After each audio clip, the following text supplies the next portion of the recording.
சாதாரணமா நம்ம electricians use பண்ற இந்த பாக்கெட் டெஸ்டரை ஹை வோல்டேஜ் லைன் பக்கத்துல கொண்டு போனாலே தொடணும்னு அவசியம் இல்ல, ஆட்டோமேட்டிக்கா எரியும்னு சொன்னா உங்களால நம்ப முடியுதா? ஆமா, இது ஏன் நடக்குது அப்படின்னா, ஹை வோல்டேஜ் லைனோட வயரை சுத்தி ஒரு ஹெவி எலக்ட்ரிக் ஃபீல்டு உருவாயிட்டு இருக்கும்.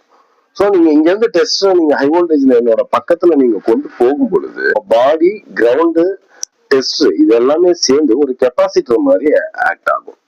அப்ப ஹை வோல்டேஜ் லைனோட ஒரு ஹெவி மேக்னெட்டிக் ஃபீல்டு அந்த டெஸ்டரோட அதுல வந்து ஒரு மினிமம் கரண்ட்டை பாஸ் பண்ண ஆரம்பிக்கும். நியான் பல்ப் எரியறதுக்கு அதிகமான வோல்டேஜ் இருக்கணும்னு அவசியம் இல்லை, ஒரு மினிமம் கரண்ட் இருந்தாலே அந்த நியான் பல்ப் க்ளோ ஆயிடும். அதனாலதான் நம்ம நார்மல் டெஸ்டர் யூஸ் பண்ண நீங்க நியூட்ரல்ல வச்சீங்கன்னா கூட நிறைய டைம் லைட் எரியறத பார்த்திருக்கோம். அதனாலதான் அந்த டெஸ்டர் வந்து நம்ம வந்து ஒரு சரியான டெஸ்டிங் எக்யூப்மெண்ட் கிடையாது அப்படின்னு சொல்லி நம்ம சொல்றோம். இந்த விஷயத்த ஜஸ்ட் நான் ஒரு நாலேஜுக்காக மட்டும்தான் சொல்றேனே ஒழிய, நீங்க ஹெச்டி லைன்ல வந்து இந்த நியான் டெஸ்டரை வச்சு எந்த சூழ்நிலையும் டெஸ்ட் பண்ணாதீங்க. இது சரியான டெஸ்டிங் மெத்தடும் கிடையாது, சேஃப்டியும் கிடையாது.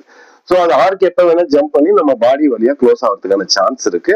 ஆனா உண்மை என்னன்னா, நியான் டெஸ்டரை நீங்க ஹை வோல்டேஜ் லைன் பக்கத்துல கொண்டு போகும்போதே பல்ப் வந்து எரிய ஆரம்பிக்கும். நான் உங்க மின்சார மனிதன்.